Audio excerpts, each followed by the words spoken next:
All right, I think we'll get started.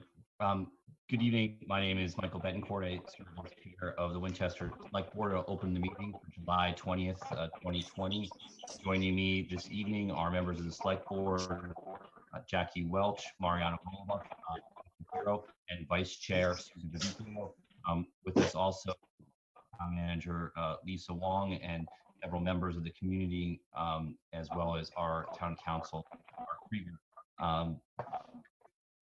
Our first, our upcoming meeting that we have set right now, the next one is Monday, August 3rd, in regular session. We don't have any other meetings scheduled at this time.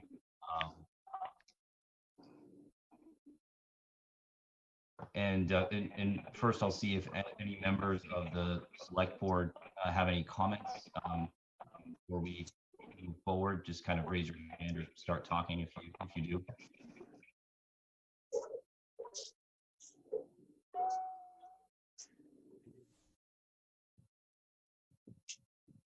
Seeing none, I'll just make a brief comment here on the passing of Representative John Lewis. John Lewis was one of the leaders of the civil rights movement in our country, a long-serving member of the House. And just to read a comment from one of his many insightful messages to us from his one of his memoirs. Lewis says, "Freedom is not a state; it is an act. It is not some enchanted garden perched high on a distant plateau where we can finally sit down and rest. Freedom is the continuous action we must all take, and each generation must do its part to create a more fair, more just society." So, a longtime civil servant. We mourn the passing of John Lewis, and especially appropriate as we start our meeting tonight and everything that is going on around us. So we appreciate your acknowledgement of that. So thank you. And Lisa, I'm not sure if you're there and see which item we want to start off with. I know we have a kind of a busy agenda tonight. Yep. Hello. Sorry about that. My microphone is not working, or it wasn't working, but hopefully you can hear me now. Yes. So I was just looking at who's here. But I think we can jump into some of the. So we have Anderson and Krieger, who's here for number 1 and number 2. So I see Art, and I don't know if Jessica's on as well. Yes, yeah, and Susan McPhee is here as well, so we can start on Clearway if we want to. Great. So, excuse me, Mr. the DeRosa is here for his common victular license also. Okay, well, we can take that and not have him wait around. So just before we jump into solar, so welcome, Mr. DeRosa. Thank you for coming in tonight. If you want to tell us a little bit about your new business, we won't keep you very long. We're just interested and want to hear from you. You are muted, Mr. DeRosa. Good evening, everybody. Thank you for having me. We're opening up on 748 Main Street, and the name of the business is going to be Bagels and Brew. And it's a very unique type of cafe with very high quality food, with about 100 different kinds of beverages, fresh baked New York style bagels and baked goods served every day, 7 days a week. Great. Thank you very much. Lisa, was there any issues or recommendations from staff? I'm sorry? Yeah, so the chairman was asking the town manager if there was any recommendations from the staff. So we did review the application for Mr. DeRosa. Everything right now seems to be in order. Okay. Mr. Chairman, I just wanted to thank you for having the confidence in our town to make an investment Thank you, Mr. DeRosa. Thank you. Thanks, Jackie. I'll take a motion to approve the common victor license for Mr. De Rosa and Bagels and Brew at 7748 Main Street. So moved. Second, All in favor, I'll take a roll call vote. Susan, Yes. Mariano, Yes. Amy, Yes. Jackie, yes. and yes for me. The motion carries unanimously 5-0. Thank you, Mr. De Rosa. We look forward to hearing more from you. Well, thank you very much. It was great meeting you all, and I hope you come in and visit me. We'll be sending up a lot of samples for you at City Hall when these guys open again. Good luck with your business, sir. Yeah, Thank you so much. it'll be great to We do have a like business samples. operating Thank you. here again. And I love the Separate. city. It's a great area. Great to have you. Thank you. One question, would I be getting the common victor's license in the mail? Jen will be in touch with you tomorrow. Okay, great. And I'll be in touch with the Board of Health after so they can do a walkthrough in the building department and so forth. Yes, Okay. All righty, well, thank you so much. you're welcome. Thank Have a you. great evening, everybody. Thank you. You Thank too. you. Bye-bye.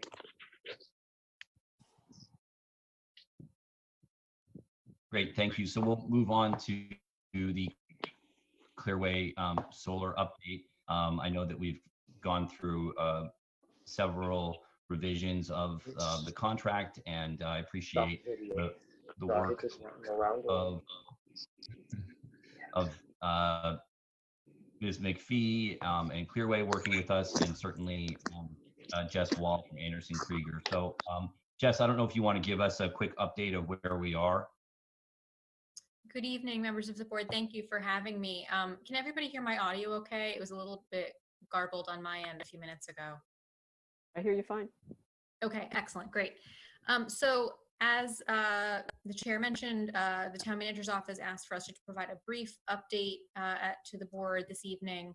We last provided an update at the June 29th meeting. And I wrote a quick memo, which I hope everybody's had a chance to review, just providing an update since then, and I can review that this evening. So we're in very good shape. We're just about done with negotiations with Clearway on the alternative on-bill credit purchasing contract. I had a very productive conversation with Clearway's counsel this evening at about 5. They're on California time, so we get an extra chance to get things done. And of the items that are remaining to be resolved, a few were related to termination fees, a few were related to project schedules and project specific details. Those are all taken care of. We're waiting to hear back on a couple of small edits from Clearway. Everything seems to be moving in the right direction, and we're hoping to have a contract for you to review the first meeting in August. And we've told Clearway that, and that timing works for them.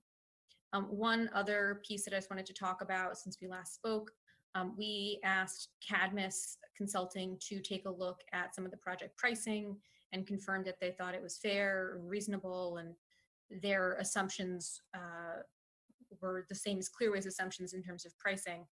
So we had a call with them, I believe a couple of different calls over the past maybe 7 to 10 days.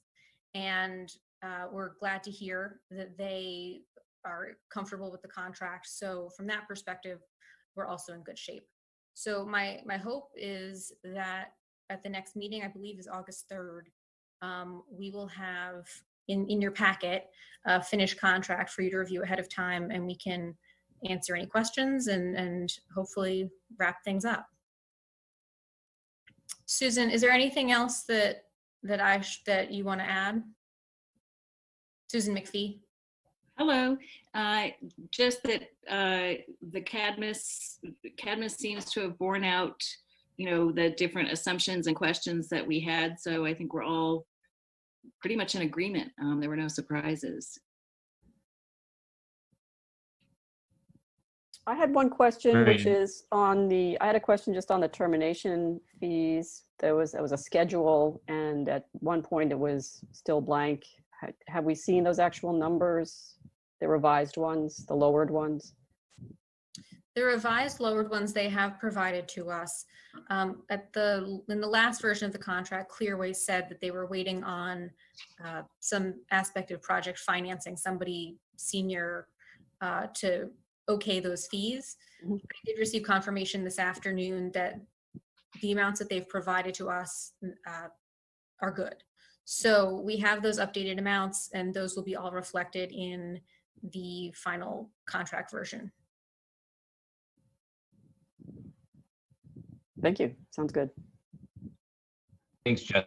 So at this point, Jess and Susan, you're comfortable with the contract, and Clearway is okay with us, waiting. I know that we were kind of hoping to move it along as quickly as possible, but they're okay for August 3rd. I asked them specifically about August 3rd today, and they said that sounded completely fine to them. Yeah, I think at this stage they know that we're serious. They're setting aside, supply for us. So I think we're good. Great. So our next board action will be on August 3rd to have a final approval of the contract. Correct. Great. Thank you. Any other questions from members of the board or anyone else? Great, thanks. I think we can move on to item number 2 on our business agenda, which is the Vale project. I'm not sure if Lisa, if you want to kind of provide a little bit of background. This has been kind of moving a little bit quickly with hearings in Woburn. This is a large, really large project, housing development, business development, that while not in Winchester, certainly impacts us and several residents significantly. So I think they're members of the Conservation Committee here, but certainly to have a little background would be helpful. Absolutely. And I just changed the share screen so that others can share their screen. So Beth, I think you have some slides that might visually show the site, which I think is a lot easier. I think Patty was going to share that image. Patty, do you have that up? Yes, I do. Hold on.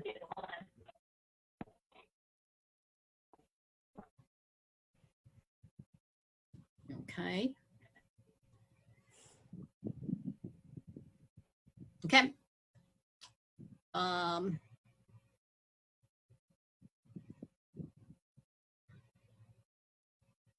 So big it doesn't fit on the screen. No, it doesn't. Well, I think we get the picture. I don't know if you can just shrink it down one. Usually it's like a control minus or something we'll do.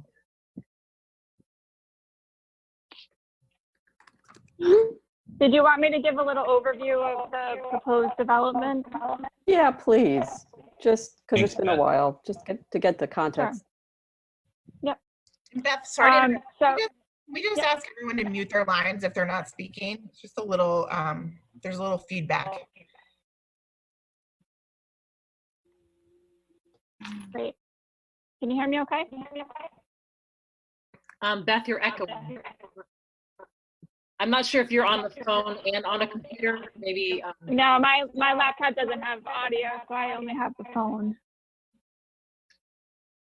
I don't, it doesn't look like everybody's muted, so that might be the reason.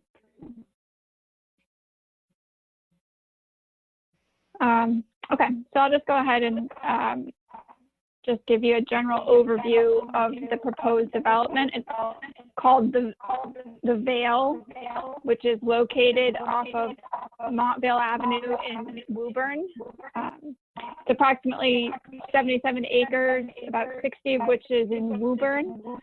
The site is being developed under what's called the TBOD, or Technology and Business Overlay District. The proposed development includes a combination of office, lab, retail, hotel, institutional, and residential uses.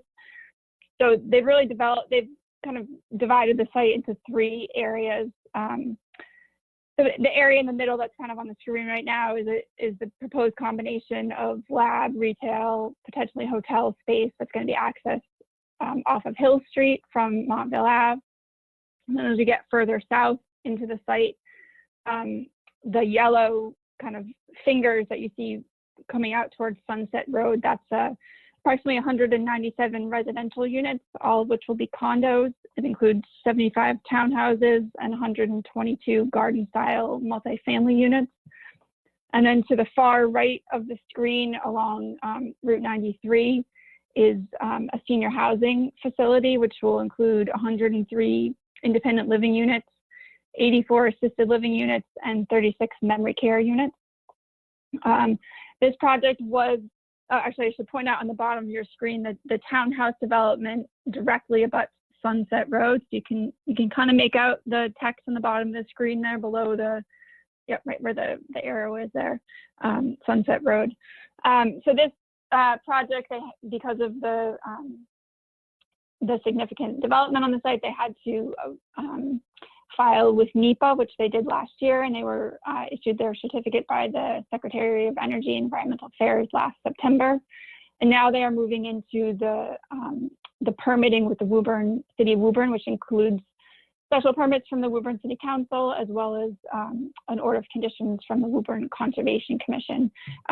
Running along the western edge of the site is the Aberjana River, and Sweetwater Brook, which comes from Stoneham, also cuts through kind of the middle, upper middle part of the site. So right now there is an active notice of intent in front of the Woburn Conservation Commission, which is basically a stormwater sort of master plan for the entire site. And they've also filed special permits with the Woburn City Council. They've kind of subdivided the parcel, and there are separate developers who are developing each kind of component. So there's one developer who's filed a special permit application for the townhouse and multifamily residential development, and then there's another developer who's filed a special permit with the Woburn City Council for the senior housing. And I just want to point out, if you could just scroll up towards kind of the bottom of the page, what they're proposing right now is an emergency access road from Forest Street in Winchester into the site.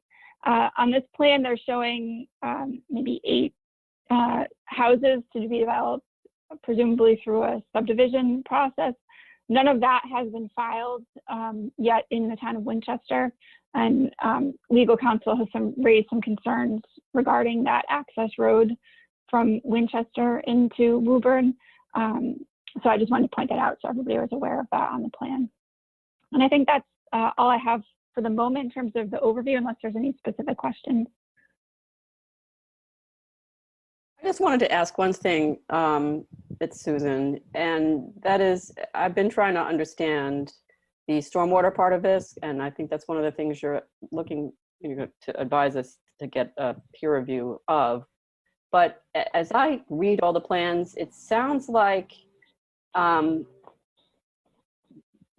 and you don't really see this on this particular visual, but all of the stormwater for the residential development is going to end up, or most of it, in a retention basin that's way over on the western side, close to the last set of townhomes on the left and close to Sunset Road. And yeah, it's actually at the very bottom. Yeah. Right there. Yep. Correct. And as I understand it, they're saying that's the best way to do it because there's a lot of ledge, and so they can't have those underground storage facilities for stormwater on that whole site, which is like, I don't know how many acres, 16 acres. Yeah, I think the townhouse development is about 16 acres. So that just seems like a huge chunk of this whole site. And I also understand that you can't do underground detention or infiltration in areas where there's any soil contamination. And one of the great benefits of this whole development is to clean up the gelatin plant and daylight the Sweetwater Brook. But I'm thinking that in that whole area, which is sort of to the north, that's not going to be an area where you can do any stormwater storage or infiltration either. So I just wanted everybody to kind of focus in on how large this residential part is and how little stormwater infiltration or storage they're going to do. Yeah, so that's definitely a concern. So the northern part of the site is already very heavily developed because it is the former Kraft Foods property. So when you kind of look at each piece of the development in by itself, there's probably not that much difference in the overall impervious area being added in that sort of northern piece of the site. But the southern part where the townhouses are, that right now is really undeveloped land. So as you mentioned, with adding all of this new impervious area and according kind of to their report, which obviously we'd want to review as part of the peer review, there's very little opportunity for that infiltration. So they are, providing that very large stormwater detention basin, which, is one of the concerns that I raised in the comments that I provided, just in terms of location and size. Right. So that's definitely something I would want to have looked at as part of the peer review. But there's, in Winchester, we kind of go beyond the state regulations who just require you to meet stormwater rates running off of the site. And we also require developers to match volumes, which is really where you get into the infiltration piece. Mm-hmm. And so, we asked during the MIPA process that they require that requirement to be met here. It wasn't specifically a condition of the MIPA certificate, but I think we can try to encourage the city of Woburn to look at ways that we might be able to, reduce impervious areas and try to add, if any, infiltration system possible anywhere that they can on the site. Can I just ask a quick follow-up question? Thank you, Ms. Verdicchio, for your great question. And we've certainly reviewed the documents in our package, including from our Conservation Commission, which highlighted some related concerns on this topic. And other than what our town engineer has just identified, is there any suggestion by anyone, or maybe this would be pursuant to the study, whether or not perhaps there should be a few, like the number of these towns is reduced area to the south and the west, so that there would be more of a buffer area with this, with yeah, drainage area. I'm just kind of curious. I think there was, that was one of the issues that was raised as part of our comment letter that went to the Woburn City Council, whether I think they were asking for to exceed the maximum number of residential units allowed under the TBOD. So that was definitely one of the comments that was provided to the City Council, was to look at alternatives to try to reduce the number of the residential properties, which would, as a result, reduce the amount of impervious area and potentially increase the open space. And have you received any kind of response so far? I have not. I was not on the Woburn City Council call. I think it was the week before last, so I'm not sure if they discussed our comments specifically during that call or not. They did, and so far they're sort of taking that under advisement, and I think what's their next set of decisions, which they will probably make tomorrow night, because there's a city council meeting tomorrow night, are whether to refer these two special permit applications to their permanent subcommittee on special permits, because it's a substantial enough and deep and complex enough that it should be studied further, and that the subcommittee would do that, and also to decide whether Woburn wants to have any peer review done as well. So they haven't really responded, except to sort of acknowledge that we are concerned about stormwater and flooding and just the density of the whole thing.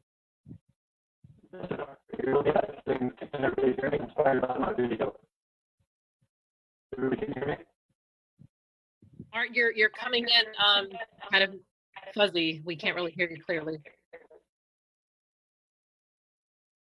Okay, I don't know what to do about that. I can call it meeting and I'm not getting a computer at all. Can people hear me now? No, if you're calling from a computer, maybe try calling in on the phone line. Yeah, I'm going to have to do that. Great. In the meantime, I see that David Miller is here from the Conservation Commission, and David, I didn't know if you wanted to speak a little bit to some of the concerns the Conservation Commission has raised. I know that there's been a neighborhood group working, some members I see here with the Conservation Commission, and Ms. Verdicchio has been very involved as well. So feel free to comment. Thanks, Mike. Actually, I'm going to encourage Zeke, who's on the phone, to comment, in particular with regard to Beth's comments. I didn't see Zeke. Can you hear me? Yeah, we got you, Zeke. Thank you. Oh, there you go. Love my kitchen. Zeke Names, Conservation Commission. I fully support the peer review. Exposed to in the past, so I apologize to everyone. Certainly, we will strike it from the record and keep moving. I apologize for any delay. Anybody that was part of the meeting that signed off. If you see somebody that was here and isn't, and you can reach out to them and let them know that we're back and we've created a waiting room, that would be helpful as well. So we'll pick up where we left off. Mr. Nims, if you could again kind of repeat a little bit of what you said when we began getting distracted. I apologize, and thank you again. Thank you. So 5 minutes ago or so, I was talking about stormwater, fully supporting the peer review that you guys are all talking about, and I think that's great. Because the fact is that there's 7 different projects at least, and it's a divide and conquer obfuscation of stormwater responsibility. So I fully trust that you guys are going to take care of this, because of the millions of dollars we've invested in the floods impacts on our town. There's a different piece that I think can go a little bit sideways because it smells hippie, but I really think that there's going to be a major impact on wildlife, but those impacts are quantifiable, and with a peer review of that impact of wildlife, you can leverage the developer to plant a more wildlife-friendly planting plan, because it has impacts on wetlands, and those are the values that we're responsible for. I'm going to keep it short because that was just too weird, and I'll just keep it right there. Thank you, Zeke. We appreciate it. David, I don't know if you had anything to contribute. I know you've been very involved in this process as well. I don't want to keep putting you on the spot, but fine. Yeah. So Zeke, the last point Zeke made is obviously a very important one. That's sort of the avenue I've been advancing, and have contacted most of the people and powers that be in Woburn to make them more of this. And we're referring to the presentation that I shared with a lot of you about the regional impact on this development. The issues which of course include stormwater and whatnot, but larger issues, and as Zeke mentioned, wildlife. So just to be perfectly clear, what the letters that the select board received in the last day or two were floated the idea of 2 peer review studies, one of which is the one that Beth referred to, the other one of which gets at the larger issue in my mind of the regional impact, and 1, understanding it, and 2, proposing alternative ways to think about the development of this site. And it's in particular relates to the southern 25 plus acres, which at this point in time are all prime forest. So I'll leave it at that, but both of those ideas are in front of the select board to think about in terms of peer review studies to serve as 1, a basis for informing us fully about what's happening there, but 2, levers and avenues to engage Woburn in discussion. So. This is Zeke again. Can I add to that? Sorry, Dave, and the select board. I think that there's a lot of regulations that regulate stormwater, and not many regulations that actually impact other green development and low impact developments. And so I think that a separate review of those softer subjects that don't have hard regulation from DEP would be something that could make a commentary to maybe bend the minds of Woburn's conservation commissions and other boards to enforce or try to guide that developer towards a greener development. And that's something that all they have to really do is ask for. All of these development firms are very well versed in green infrastructure and other blue infrastructure and other mitigations from impacts in the environment of these big developments. Thank you. And can I just add that the whole MIPA environmental impact study and the final certificate talks to a very great extent about what you're talking about, of making this whole project greener and using less energy and greenhouse gases and, you know, that whole realm.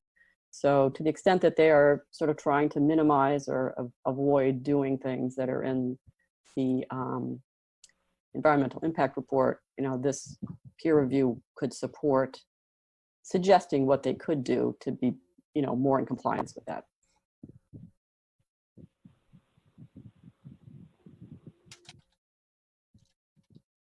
What are our options as far as, you know, what can we do with the state to ask that the more stringent requirements for stormwater that we usually take be included in this?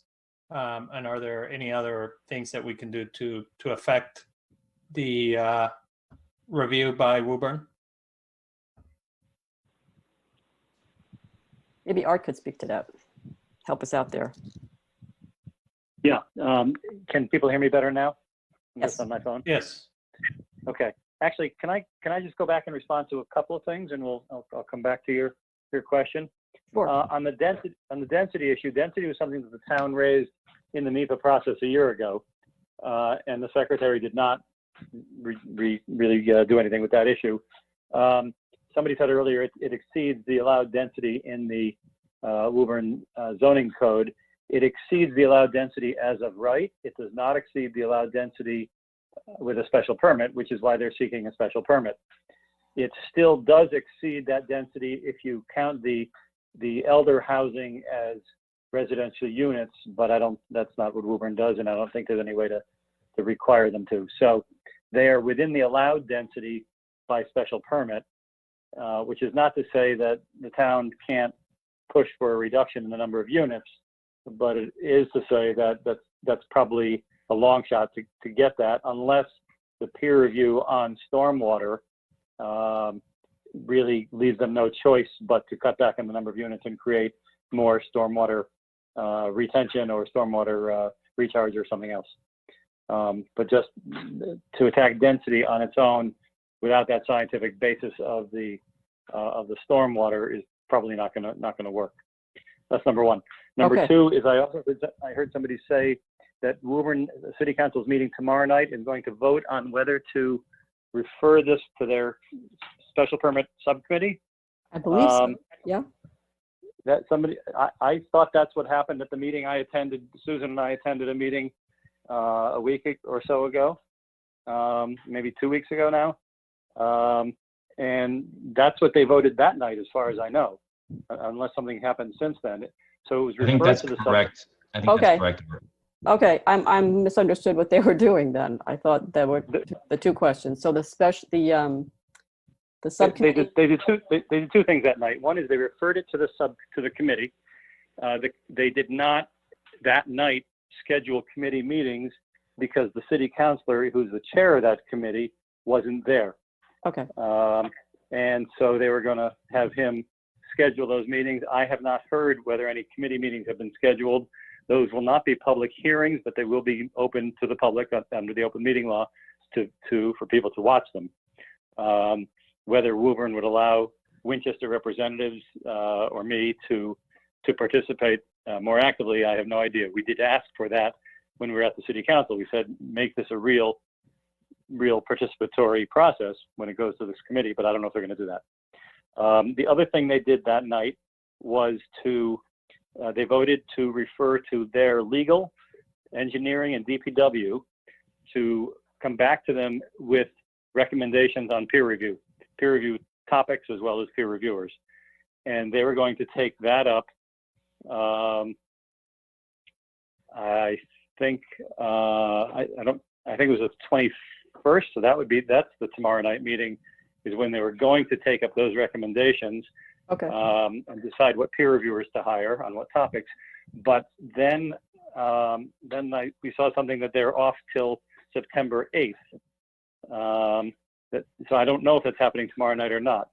And I also haven't seen anything from those departments in Woburn about what they're recommending to the city council to do on that. So as Mark and I talked earlier today, I think Winchester staff should talk to their counterparts in Woburn, namely Beth and Brian, and see what's going on with those recommendations and confirm what that schedule is. Because if Woburn is going to retain a peer reviewer on a particular topic, then maybe Winchester doesn't need to do that. That's the second issue, that schedule. The third issue is I drafted a motion at Mark's request for the board, which I think you have, setting out what I understand to be the areas for peer review. One is stormwater and flooding. One is wildlife, habitat and mitigation. And one is energy/climate change impact. So I think, and that was specific, I revised that motion over the past few days specifically to take into account the Conservation Commission's concerns, which I also heard from Zeke and David at the City Council hearing 2 weeks ago. They were on that call as well. So that's the motion you'll have before you whenever you take that up. Mike, your question, what are your options?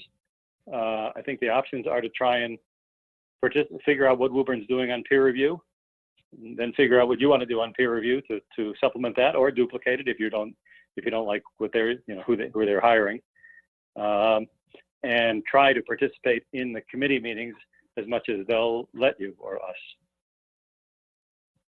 Okay. Great.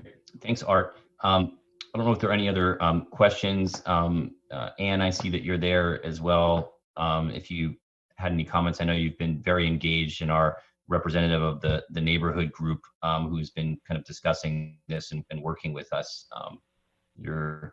Looks like you're somewhere off, maybe Memorial Drive. Sure. Yes, I'm at MIT. Okay. Good place to be. Well, I wanted to thank the town and the select board for putting together that comment letter in short order. Thank you for doing that. There were 4 errors in that were made because of unfamiliarity, either with what has happened previously in MIPA review, or most notably with unfamiliarity of the geography of the area. It's possible that the select board might feel that there is a Sunset neighborhood versus other neighborhood type of dynamic, and it's so important for me to get you to understand that that is not happening. A request that was made, for example, a request that was made for pedestrian access at the end of Sunset offers no benefit whatsoever to the larger neighborhood, what they say larger neighborhood. It just doesn't give you a shortcut from either Forest or from Washington Street. So there are 4 errors made like this one that were just simply errors. Then there is no us versus them dynamic going on. And when the select board hears of contrasting requests from neighbors, please let all of us know that there are, well, I've heard this other request, because maybe it's like this. Maybe there's just an error where people are thinking that, oh, well, Sunset Road is not 0.6 miles long. Well, it's 0.6 miles long. So there could be an error involved. And so I'm trying to work out where some of these requests come from. I'm not a politician at all. So this is really bad for me to do, and I'd really like your help just so that we can go through and we need to really give a unified front to Woburn. We spent 2 years saying, please use Forest Street for access. And then in our last letter, we said, please use Sunset for pedestrian access and don't use Forest Street for anything. And we really could have rephrased these things so that they made sense in context of what we've asked previously, and so that they didn't confuse anybody. But I do think that, that letter was put together truly in days. It just wasn't enough time to get us to settle on what the situation was. But in the future, we do need to maybe, if there are any conflicting things that people are asking, you've got to let everybody know. And we have to be very, very keen on putting up a unified non-contradictory letter of requests to Woburn. We have so many requests that we'd like to get from them, and I've tried to make a long, long list. The list just keeps growing, but we don't want to add to them things that are to that list, things that are contradictory, especially when there's no reason for it, like happened. I'm writing a letter. I'll send it to everybody in the select board and to anybody else who wants it. It meticulously, in my way, goes over how this is a mistake. It truly isn't some kind of a, there's an alternate view or a competing interest. There isn't. 4 things that we asked were simply mistakes. And I'm going to review those. But in future, let's make sure we don't do that again. So that's my request. And I just really want you to know that there are no competing neighborhoods here. There really aren't. Thanks, Anne. We appreciate that and certainly appreciate all you've done with the neighborhood group and informing us as well. So, because we came into the process a little bit late. And also thank you to Beth Rudolph, who very quickly came up with a very substantive letter regarding some of our engineering issues and some of the real concerns with the project. So at this point, I don't see any more hands raised or any other questions. Mike, I know town council is providing us. Yes. Yep. I'm sorry. I don't have the option to raise my hand because I'm on a phone. I'm not on. So my apologies. It's Heather Von Mering from Chair of the Planning Board. I just wanted to, so tomorrow the planning board is supposed to be meeting regarding this, and we were going to send out a letter that reinforces the letter that the select board and sent out, which Brian and Beth worked together to write. And so in response to Anne's comments, I wanted to make sure if that makes sense, or if going forward, we just all sign together one letter going forward. The planning board hasn't signed any of the letters or contributed any comment besides having Brian help write the letter. So I wanted maybe what you guys would like to do going forward, because I think Anne is on the right point that we have to have a unified front. The planning board, that's our intention. We just want to use our authority where it's most appropriate. So if the select board or Art has any feedback on that, that would be great on how to best proceed with that. Well, I think that we need to move forward. This is Art. Peer review. Sorry, I just have one quick reaction, Mike, on that, which is the town should not, the town and private citizens should not be on the same letters. Right. The town should do, the town should be internally consistent across departments and staff, of course, but neighbors should be writing their own letter or letters as they see fit.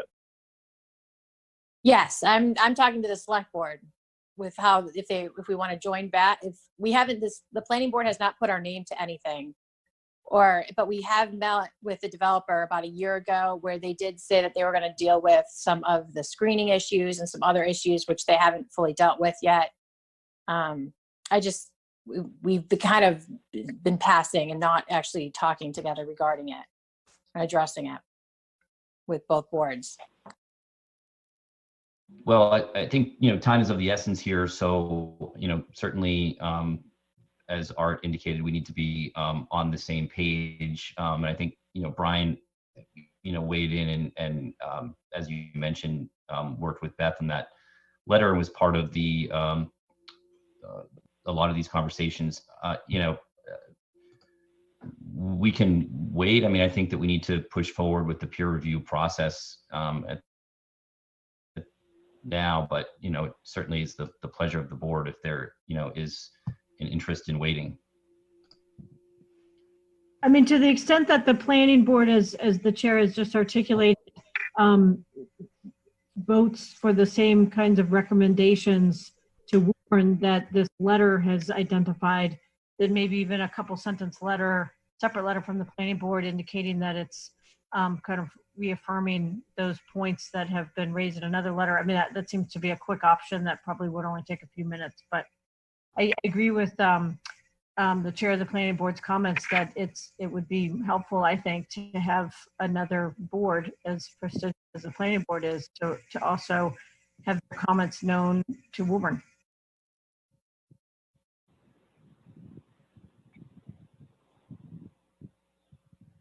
Well, this is Susan. I would just volunteer that, you know, time permitting, we could, you know, as we move ahead, coordinate more with the planning board and sort of have, you know, one letter or one platform for input going forward. But I like your idea, Jackie, about a simple letter from the planning board now saying that they support or join, you know, the letter that we sent already, and that the planning board sort of, you know, supports that, and let Woburn know that.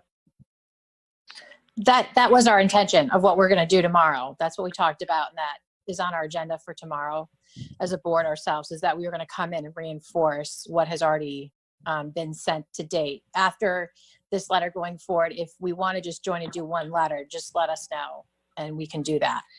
Or let Brian know if that's the way the board would like to go. But that was our intention, is to come in and support your letter in our memo that we'll probably put together in tomorrow's meeting as a board, and then we'll go from there, however you want to proceed. But with that, I just want to give you guys an update of what we're up to and what we're trying to do from our table. Mm-hmm. And then on the peer review, I'm thinking we should authorize, you know, the town manager to move forward with 2 or 3, you know, as needed. And then when we see what Woburn decides to do, then we'll have, you know, we'll have some flexibility. We don't necessarily have to do all of these. We can base it on what the real need is, what would be most effective and impactful. Great. Is there consensus to move forward with the recommendation to the town manager that we engage in peer review, and also, you know, make sure that the planning board is looped in and a part of any communications that we have, you know, moving forward with Woburn? Can I just ask a point of clarification? So when you say peer review, is this the 53G consultant that the developer would be requested to contribute to, or are you referencing something different? Hi, this is Art. It's not 53G because there's no application pending before a Winchester board. So there's no board that can turn to 53G to review that application. So Beth, can you maybe fill us in on what you're looking at and what kind of recommendations or what kind of scope you had Weston and Sampson look at? Yeah, so I've asked them to put together a proposal to look at the 2 special permit applications as well as the notice of intent that was filed, because that notice of intent is kind of the holistic master plan for the stormwater analysis. And then the 2 special permits have a little bit more detail for those 2 specific projects. So I should be getting a proposal from them later this week or early next week, just to look at that piece. I have not, and I don't necessarily think it's I'm the right person to be looking to find a peer reviewer for the other components that the Conservation Commission is looking for. So I don't know if that's something that Elaine or the commission would be looking to solicit for those elements. I think Miller had started. Go ahead. Do that. Yes. And I just wanted to point out, and I certainly defer to our highly knowledgeable town council, so I'm not in any way suggesting that I don't defer to them, but to the extent that Chapter 53G references Conservation Commission, and to the extent that our Conservation Commission could be interpreted as having authority with respect to this development, even if the development is not being applied for in Winchester, then maybe that's another option that we could kind of continue to consider.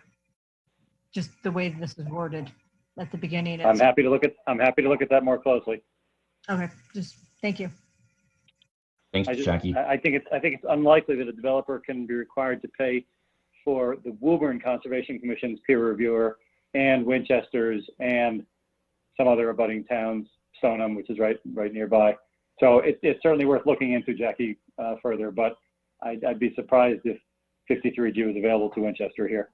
Yeah, no, I certainly defer to you, just double checking. Thank you. Okay, so I could make a motion that the select board authorizes the town manager to hire one or more consultants to conduct peer reviews of a proposed development in Woburn called The Vale, including the project's stormwater management and flooding impacts, its energy use and climate change mitigation measures, and its impacts on wildlife habitat, as well as any others deemed appropriate by the town manager. The town manager shall have the authority to negotiate and enter into a contract with each of these consultants, including to determine the specific scope of work and the cost under General Law, Chapter 30B, Section 1B 32A. Any such contract will be exempt from public procurement requirements. Second. Thank you, Susan. All in favor, I'll take a roll call vote. Mariano, Yes. Jackie, Yes. Susan, Yes. Amy, Yes. and yes for me. The motion carries unanimously 5-0. So we'll be working with the planning board, and Lisa, I'm sure you can kind of connect with Brian too about what's going on with letters that are being issued from the town to make sure that we are all kind of moving forward with one instrument and also with the same message. So thank you for bringing that to our attention, Ms. Von Meering. So now we're going to quickly move to the consent agenda before we take up other items. I don't know if there are any questions on the consent agenda for from the board or anyone here. Otherwise, Mr. Chair. Yep. Mr. Chair, sorry, this is Art. I take it you don't need me further in this meeting? I don't think so, Art. I think you should be okay unless anybody else needs you. I think you're right. That's fine. Okay. Well, as always, you have my cell number and call me if you need me. Otherwise, good luck with the rest of the meeting. Thank you. Thank you, Art. Appreciate it. Thank you. So as I said, we'll move with the consent agenda, and if I think we can take it as a whole as well. So I'll make a motion that we approve the consent agenda as presented. Second. All in favor, I'll take a roll call vote. Mariano, Yes. Amy, Yes. Jackie, Yes. Susan, Yes. and yes for me. The motion carries unanimously 5-0. As far as the next agenda item, we do have the business item number 4 for Converse Place project that will take a little bit of time. I'm going to actually jump to agenda item I1, I guess it is, to discuss the Sachem mascot. I see there's some people here that maybe want to comment. This is on our agenda tonight, specifically to discuss whether to have a joint meeting with the school committee and see if that's in our interest. I know a lot of us have been hearing about this, and there's certainly a lot of conversation on Facebook, and we've been getting a lot of phone calls and emails. So I think we want to create a forum for the broadest and most constructive discussion possible.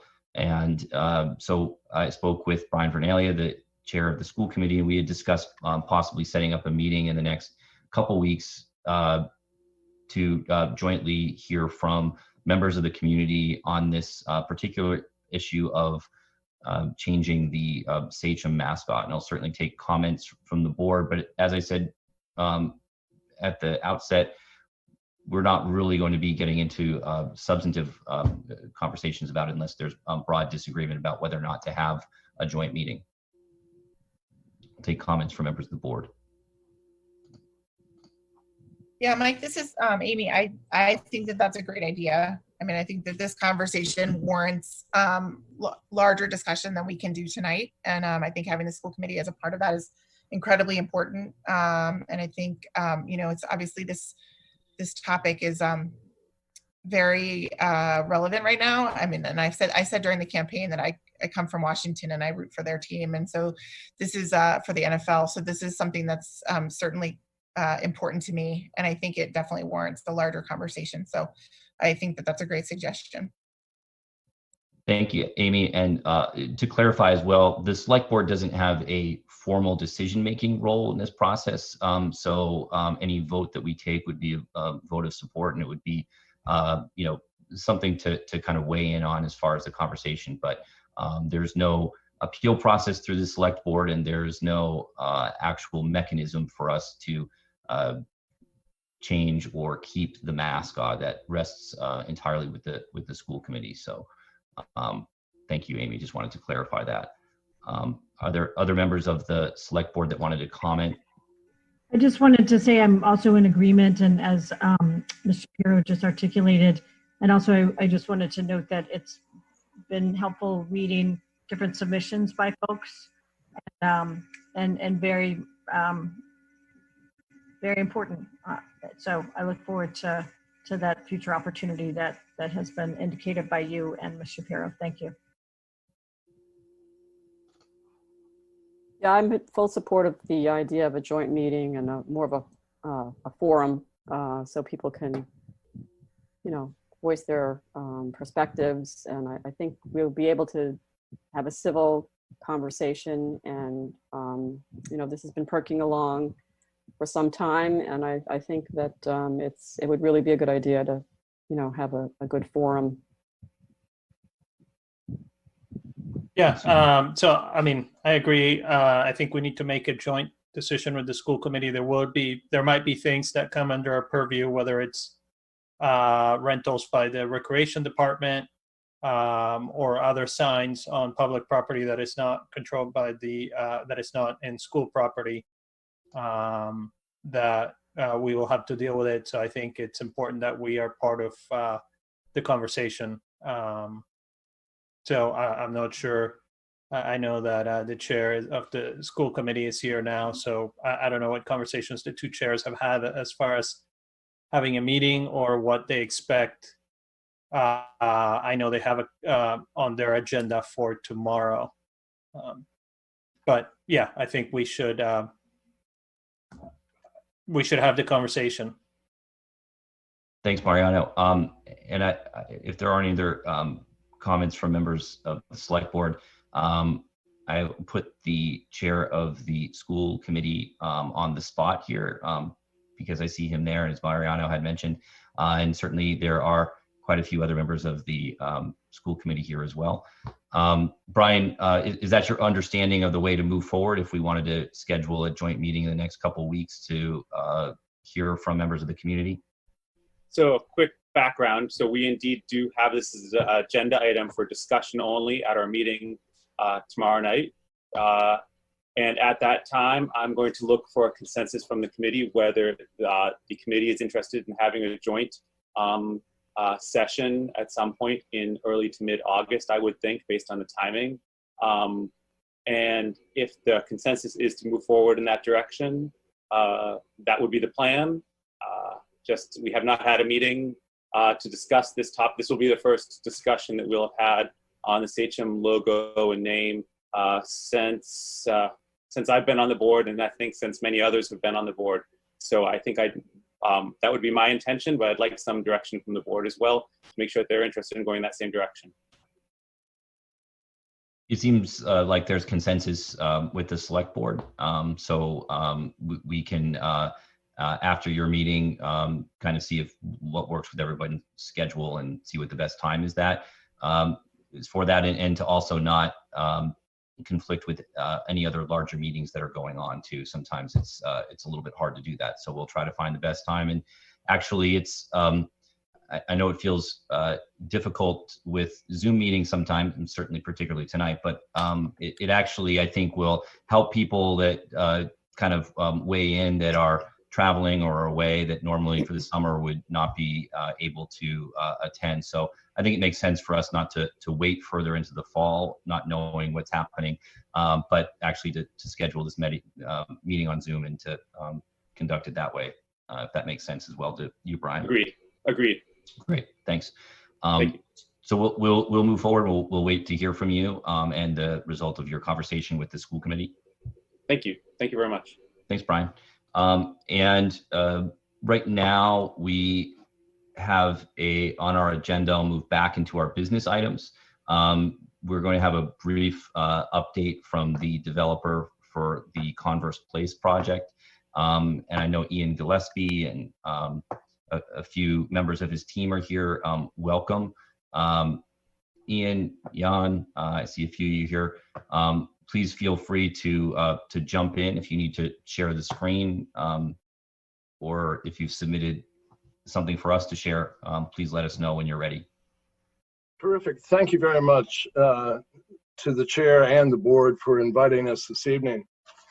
I believe the chair would like us to be very brief in our review of our progress on 10 Converse Place over the past 6 months. We have had 4 meetings with the planning board and 5 meetings with their consultant, Dennis Carlone. And if the chair agrees, we will dive in. And if the chair can share the screen with David Tebenkin. He is going to run the machine for our team this evening. There we go. Thank you, David. Great, thank you. And David has seen, so we have 2 Davids from the architectural team. I'm Ian Gillespie of Gillespie and Company, and I've been a developer in Greater Boston for many years. I'm joined this evening by my fellow members of the development team, my good friends Jan Steenbrugge and Paul Sutley. Their firm is known as Ad Meliora, which is Latin for toward better, which is highly appropriate here. To put our designs in some context, the board will remember the 10 years of master planning, and David, maybe you can give us the next slides here. So the 10 years of master planning for the CBD from 2005 to 2015. As a result, at the 2015 town meeting, the planning board proposed a rezoning of the entire central business district. So David, the next, please. What we'd like to do is just take a minute to go over the planning board's presentation to town meeting in 2015, when they suggested the zoning that is the context for this project and our other project at Fells Hardwood. The planning board reminded town meeting that the process had started in 2002 and continued until 2015. They concluded that the zoning was badly out of date. There had only been 2 projects in 30 years. So next, please. So the point of the rezoning was to add residential housing and to extend the retail districts at both Main Street and Mount Vernon. Mount Vernon obviously being our Fells project. The goal for housing was 200 new units, and it's the next one, please, David, over 10 to 15 years. And please remember that this presentation was 5 years ago. The idea was to encourage mixed use, and we have incorporated retail space at the streetscape with residential above, which is what the board had suggested. And next, please, David. We have heard and taken to heart the need to maintain the town's aesthetic. There's an interesting variety to the buildings on Mill Pond. Some are brick, some are granite. All are very high quality, and we wanted to adhere to those same standards. As you can see here from the representations the planning board made to town meeting, they were very comfortable with going to plus or minus 55 feet, and they gave themselves room to go higher if it were justified by the quality of the project. The board also wanted to have 15% affordable housing, appropriately so, and we've included that in our proposals. What also changed was that the permit granting authority which had been the Zoning Board of Appeals, was moved to the Planning Board. Town meeting loved the proposal, and they gave them a 92% affirmative vote. It was 135 of 147 at 2015.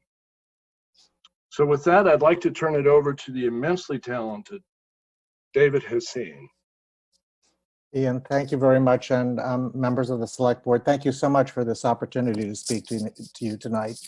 My name is David Haseen from Haseen & Associates Architects located in Boston. Our practice is 27 years old this year, and we have a particular focus on multifamily housing in some of the most sensitive historic and urban districts in the area. And I've long admired Winchester, and it is a real pleasure to be here tonight. Just to reiterate what Ian said, the new CBD zoning goals, as we understood them, was to build new multifamily residences in the CBD with a affordable, significant affordable component, for sale units, 15%, new retail spaces to extend and expand the district, allow up to a 3.0 FAR, and create a meaningful, publicly accessible open space along the Mill Pond. And of course, in doing all of these things, meet the objectives of the CBD design guidelines, the elements of form as they've been written. So I'm going to go very, very quickly here, and happy to come back, but I'm just going to give you a sense of our sequence. So at our first planning board meeting, which was a little over 6 months ago in January 7th of 2020, we went through the presentation of our site history, site observations, and a zoning outline for the board. Next slide, please. Which identified characteristics of the site. This is a photograph from 1946 of the buildings that occupied the Converse Place site. Of course, we all know the piece that remains is the tall laundry building at the waterfront, but you can see that there was actually a complex of buildings located at that site. And then also identified site parameters. For example, this drawing is representative of the kind of drawings we showed at that time, including the outline of the property lines and the relative landmarks, including Town Hall and the library and other buildings around the Mill Pond. At that meeting, we presented the concept of how a 3.0 FAR could be deployed on the site and what the resultant open space potential was in each of those scenarios. So we looked at a 4-story scheme, a 5-story scheme, and a 6-story scheme with diminishing size footprint to talk about the goal of height versus the open space potential, and asked for some direction in one of those, to select one of those ideas in order to move to the next meeting. And we heard that the maximizing of open space along the waterfront in particular would be an enormous asset to the town, and that we should pursue the 6th-floor scheme. So at our second meeting, which was about a month later in February, we developed 3 design concepts for a 6-story scheme that would in fact maximize the open space. And here you see sketches of 3 concepts that, this is of course greatly abbreviated, but as 3 concepts of where that public space could be located, and the general configuration of a building that met the 6-story footprint guidelines on the site. A scheme that had the open space along the side of the building, one that sort of rounded the corner, and then the 3rd scheme, which we called the figural edge, which was one which pushed the building back towards Mount Vernon and into the town in favor of a large public green facing the Mill Pond. And we heard that this would be the most desirable outcome for the town and that we should pursue that scheme. At planning board meeting number 3, which was again a little over a month after that, we developed the preferred 6-story scheme and presented that. And here is a planned footprint. You can see the similarity to the figural edge concept that was shown earlier. and the expression of a major open space at the water's edge, as well as paths that would follow the edge of the waterfront, and maximizing the retail store frontage on Mount Vernon Street, etc. So that was the basis for that scheme. Whoops. And on the ground plane, now you can see this in a little bit more detail, the idea of an active ground plane with retail restaurant. It is important to note that we were showing a restaurant space that would wrap around the corner with a terrace facing the mill pond that would theoretically reinforce the restaurant character and retail character of Mount Vernon Street. We had done some very preliminary massing and architectural ideas for this site, showing a 6-story scheme that had elements of a 4, 5, and 6-story elements interlocking. So here you see a 4-story expression along Mount Vernon with a setback with 2 additional floors for the full 6-story expression. Looking back towards Town Hall, this is coming into town with a 6-story scheme showing, again, you can see the 4-story element on Mount Vernon turning to 5 with 6 for the overall height with a setback on all sides for the 6th floor. And a view from the bridge looking back where this particular scheme really pulled the building back. It's much further back actually than the laundry building, pulled the building back in deference to the views of Town Hall and the open space at the southern end of the site. At that meeting, we heard that there was concern about the 6-story expression and the character of the 6-story expression. So we went back to the drawing board to start refining that. It's at roughly this time that we began engaging with the town's consultant, Dennis Carlone, which we had 5 very, very productive meetings with him on the project. And it was also, excuse me, at this time that out of concern for the 6-story, the concerns that were expressed about a 6-story scheme, we decided to actually take a look at a 5-story scheme again to present that back to the planning board to see if that could sort of be a compromise, if you will, between the open space and the height. So these are some sketches done by Copley Wolf, our landscape architect, showing the original scheme on the left, the amount of open space, the oval at the green space, the idea that Converse Place would be designed as a public way, less a paved asphalt street and what's called a Woonerf, but a pedestrianized street. A lot of green space all around the perimeter. And then on the scheme on the right, the 5-story scheme, which obviously takes more footprint and which condensed some of those elements, but we felt like we could still make that work and still create elegant spaces along the waterfront. So now I'm going to just show you a few views of that. So here was a refinement of the 6-story scheme as seen down Mount Vernon with the expression of a 4-story. And then this is the 5-story scheme. So a significant drop down in height and setback for that 5th floor. From the next view, this is coming into town. You see the 6-story scheme quite pulled away from the water with the 4, 5, and 6-story expression, pavilionized with a sculpted roof profile. And then in the next scheme, this is what happens when you bring it down to 5. The building gets longer, but it does get lower. And so here you have the 4-story expression with this 5-story roof expression shown here. And then finally, looking back from the bridge, the original 6-story scheme sculpted to shape the oval. And then what happens, you can see how it comes forward in the 5-story scheme, but we thought that that was still a very positive option that really deferred to all the wonderful architecture that exists all around the mill pond. To be honest, we got some pretty disparate feedback at that meeting, but we spent quite a bit of time working on this with Dennis Carlone and really, from the bottom up, really tried to refine a preferred 5-story scheme. And so we came back to the board on May 12th with a floor plan that was similar to the 5-story scheme that you saw earlier, with the retail restaurant wrapping and the residential lobby at the lower end, et cetera. But with a more carefully considered exterior expression.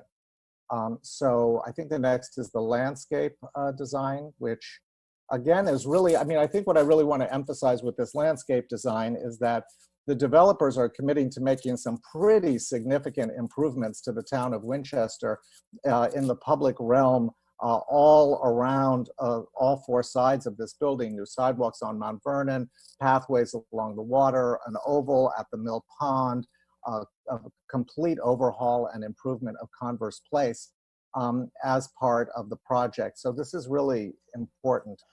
And here is some of our revised sketches for the project. So you can see that we've really toned down the 5th floor, set it back, changed the materiality of it. There's a clear 4-story expression, base, middle, and top, a traditional expression on Mount Vernon Street. The next slide, please. This is now looking back into town with a cupola and a rounded corner that invites the public around the building and into the public ways around the waterfront. More residential scale windows, elegant materials on the upper floors. Next slide, please.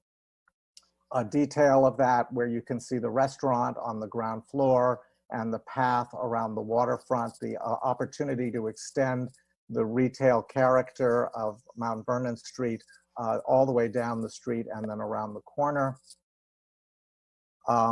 A view from the bridge of the new lobby entrance and the now curved facade, which is quite an expensive thing to do, curved facade shaping the oval of this new public green space on the waterfront. And this is a different view of literally being on the Mill Pond back, seeing that sort of shaped brick expression as it turns the corner and wraps around the building. The improved Converse Place, as I described it, a Wooner, more pedestrianized than vehicularized, and the idea of turning the retail around that corner. Working with Dennis, we spent a lot of time detailing things like the height of the awnings and where they would be, and the expression of the base and the detail of around the windows and so forth, even though this is very schematic and conceptual at this point. Next slide. This was a view where you're approaching the building. You can see Town Hall on the right, the historic bank building down Converse Place, and this staggered expression of the facade that we did to break down the massing and make it feel almost more like the scale of townhouses than a larger building. And finally, a view of the green space that would be, in a sense, given back to the town as a public space. This is not privatized space, but a public space that you get to see the entire vista of Winchester. And when we presented this, I was really pleased that Dennis said that he had been, I think, a part of over 40 of these peer review projects, and that he felt that the outcome of our work together was the best of the bunch. And at that point, this is where we are, at least in the design process, and we look forward to being able to work with everyone in the town to create something that they will all embrace and that we can all be proud of. Thank you. I might also add, just for color, this is exactly the spot where we were meeting with David Hassine. We actually met with 18 different architectural teams. And we were standing here with David, and I don't think David would mind me telling the story. He looked out at this and he was almost in his own world, and he said, I want them in 150 years to be fighting to preserve my building on this site. So we feel very dedicated. We know that we are stewards here, and we greatly appreciate being in Winchester and the feedback we've had from the people of Winchester. Thank you, Mike. Thanks, Ian. And I know that your team has also been involved heavily with the Fells Hardware project, as we refer to it over on Main Street. I didn't know if there was any kind of brief update on that project or a little bit of a background. Well, I made sure that I had it up on the computer, but I don't think you want me to take you through it, or would you like me to briefly take you through where we are on that one? Yeah, if you could maybe just sure. briefly move us through it, and then we can take questions. Well, you're challenging my, can I share screen? So what do I do? You share my screen, correct? You can share your screen. Okay. You have permission to do that. Great. Let's hope. You can do it. Maybe this is it. Well, it's not coming up quite right. Let's do this. Are you seeing my screen there? No, I don't see it. Okay, forgive me. That's okay. Well, let's, given my lack of experience with Zoom running it, let's just keep going. What I'll describe, I can describe it.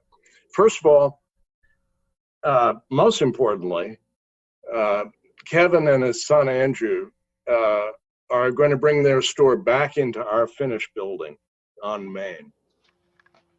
The building, and I wish I could show it to you, I apologize.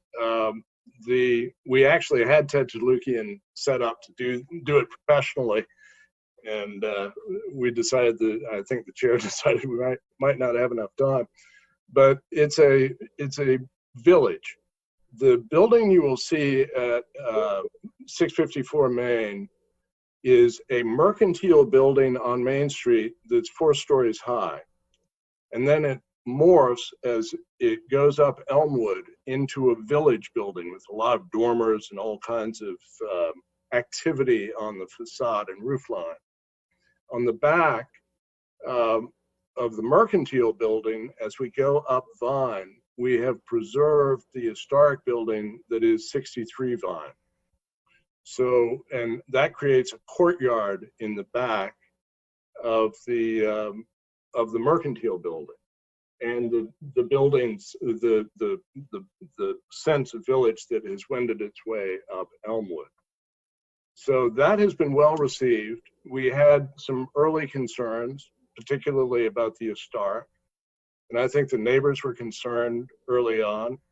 I think we've been able to assuage most of their concerns, and we've worked very hard to sort of reduce the massing of the project, the apparent massing of the project. It's a 2.5 FAR, which is what that zoning calls or allows for. And I believe the planning board is fairly comfortable. We've been to design review, and they seem fairly comfortable. And we will have a formal application for that building to the planning board, we hope, in early August to mid-August, which means they will be able to put it on their agenda 4 weeks later in early September. So that's the plan. And I apologize for not being able to put it up. I had it ready, but anyway, my skills at that are, you need to teach me, Mike, how to do that. No worries at all, Ian. Thank you. I think that was helpful. I don't know if there are any questions from members of the select board at this time, or comments. I don't have to be the first one, but I will go ahead and jump in since there was a little bit of a pause. So first of all, I wanted to thank you so much, Mr. Gillespie, and your team. And I apologize for not mentioning everyone on the team, especially those who have spoken tonight, but for your commitment to Winchester, your investment in our town, which is of course very significant in a lot of ways, and also for your comments tonight that really, I think, kind of touch at the pulse of you seem to kind of appreciate how important town center is to everyone in the town. And I truly appreciate your comments about, the stewardship. And, I think a lot of developers maybe wouldn't use those terms. And it's because of that stewardship that I think that some of the background with the Center Business District bylaws, and also having the planning board be the special permit granting authority in town center are consistent with that stewardship. So I really appreciate you having mentioned that, because I think at bottom, what we all can agree with is how important the town center is, the look and the feel. So I just wanted to thank you for those comments. Thank you, Jackie, and please, it's Ian. I'm not that old yet. We are also, I should mention in passing, that we're under construction with a project that we permitted from Paul Albiani at 40 Elmwood. So that's just being completed now, and I think it's looking terrific.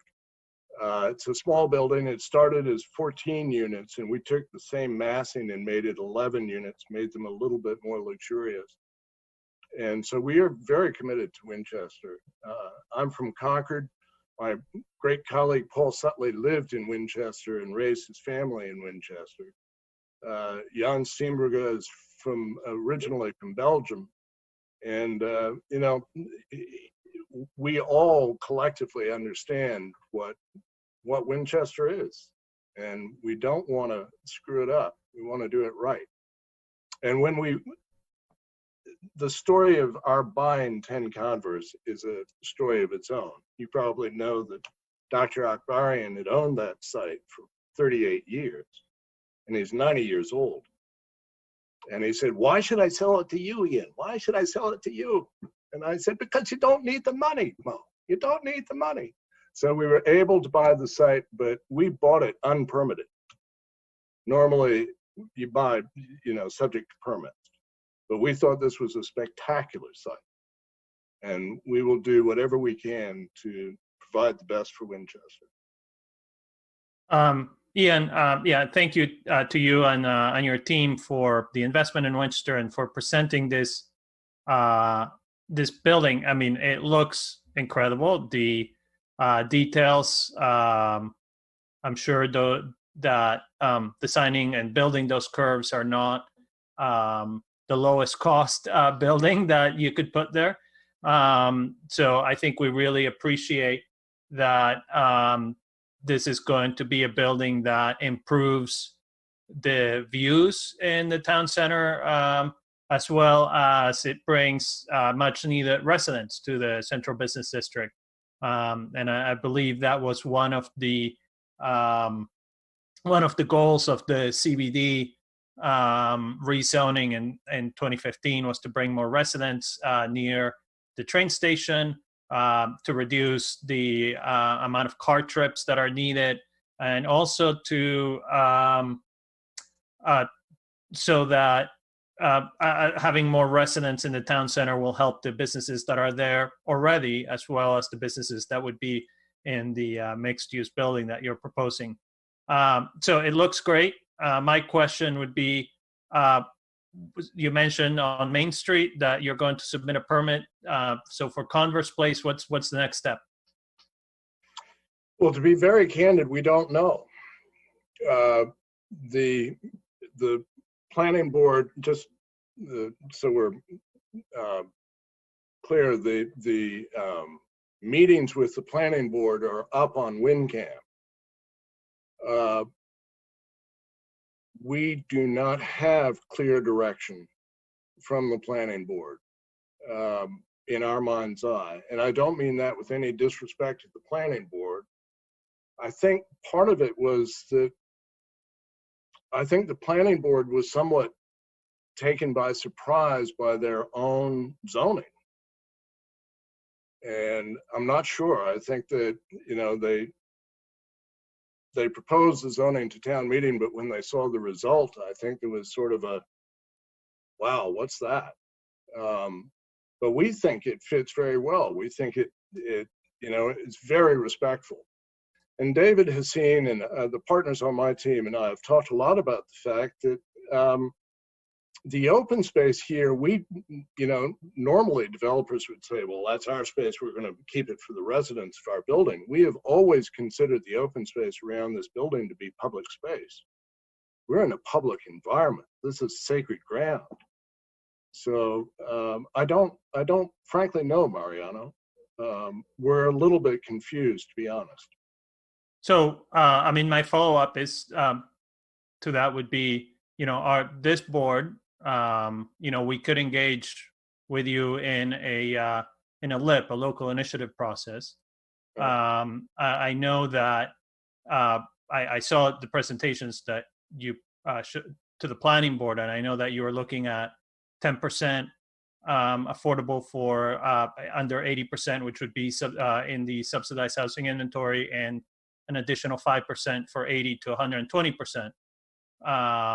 So that would be 15% of the building would be affordable.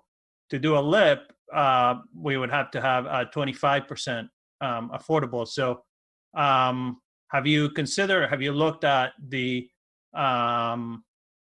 financials of doing a 25% affordable building, which would also have the additional benefit to the town of Winchester of having more affordable units? It would have that benefit, and frankly, all of the development team is very familiar with affordable housing in 40B, as I know your town manager is. We've all done 40B. I did 350 units in a friendly LIP in Concord, Massachusetts. So we're familiar with the process.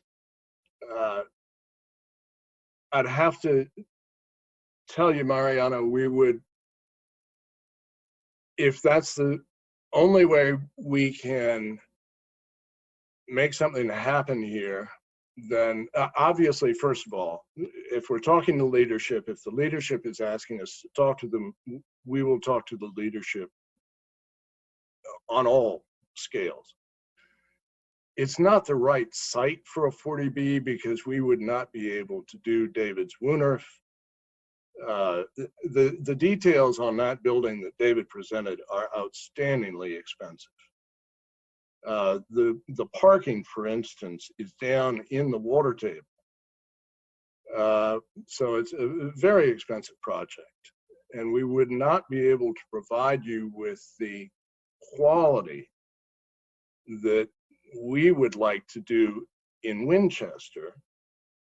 We would probably keep the existing building, the skin, the base, the bones of the existing building, not the skin. And David is an extraordinarily talented architect. We've had the conversation, if we have to do this, can we do it? And we can.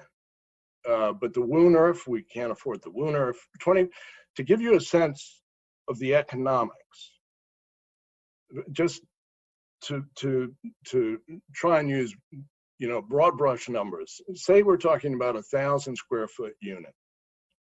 It's going to cost us in this scheme probably $750 a foot or $750,000 to build that unit. Our units would probably be both bigger and smaller, but take 1,000 square feet. The affordable unit we can sell for somewhere, I think the number is $230,000 or $250,000. We lose $500,000 on every affordable unit that we would build. So it would cost us millions of dollars to do that. If it's the only way we can develop the site, and if that's what the leadership would ask us to do, we would certainly be more than happy to have that conversation. We feel as though that would be a shame. Understood. It's just, from watching the previous meetings that you've presented to and from the conversation tonight, it seems like at this point there is no other move forward. So I'd like to see what it would take to replace the building that's there right now with a building that is better suited to the spirit of the Central Business District rezoning that was passed in 2015, which I believe, personally, I was in that town meeting, and I believe that the building that you are proposing is more in line with what town meeting approved in 2015, certainly than what is there right now. So that's if there's no other way to move forward with the redevelopment of that site, then a LIP is a possibility, and I'd like to see, maybe we can set up another meeting if you could present what that would look like to us, and see if this board would want to move forward with something like that.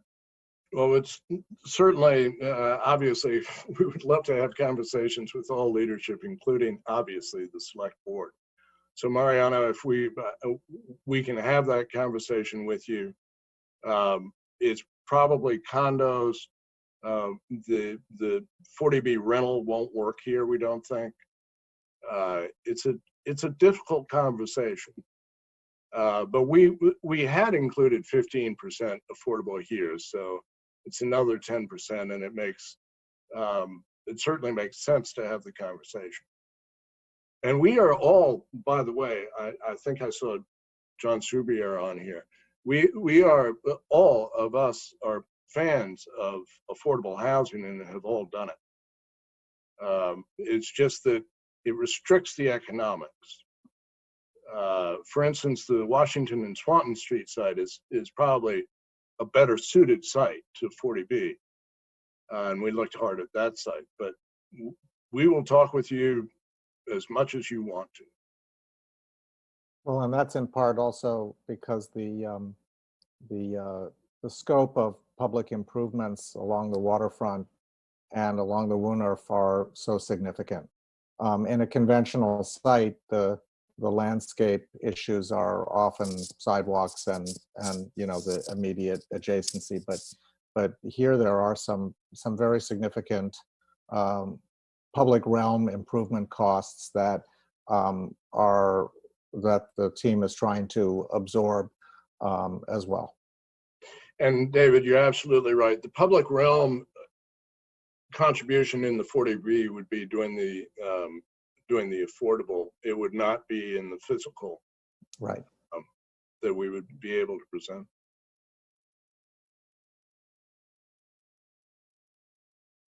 Okay, thank you. Thank you.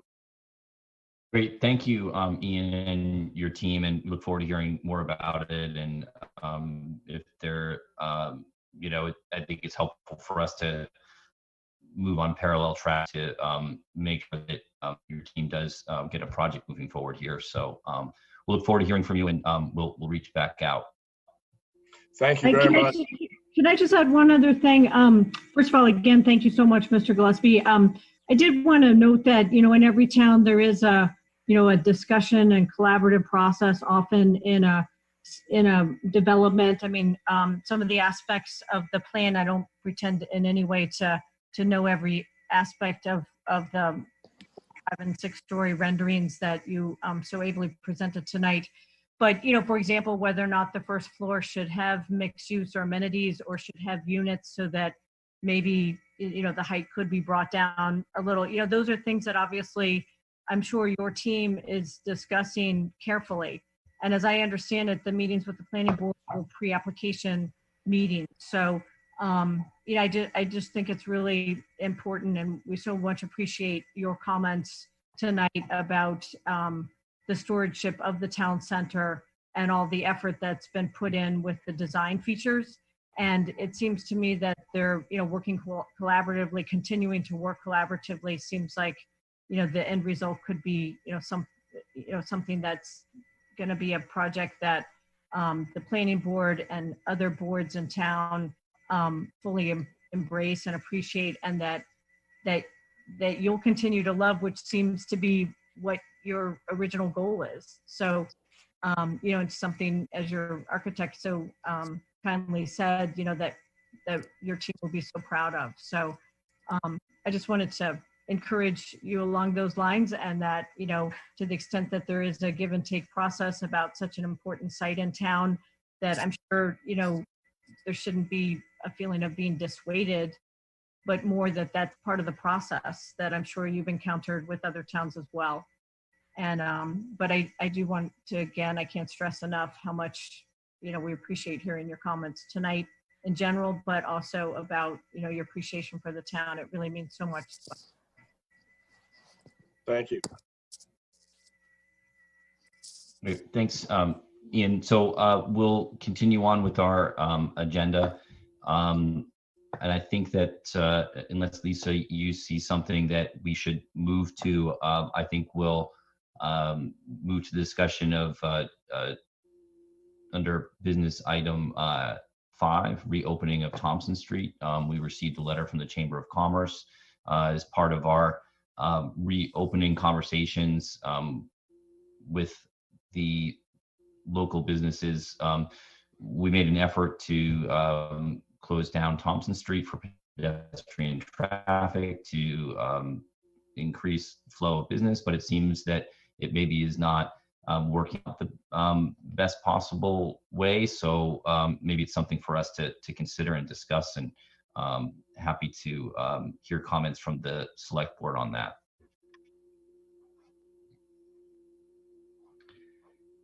Lisa, I know you've been involved with, you know, a lot of these meetings with the chamber, the reopening meetings, but also the kind of weekly updates on Friday mornings.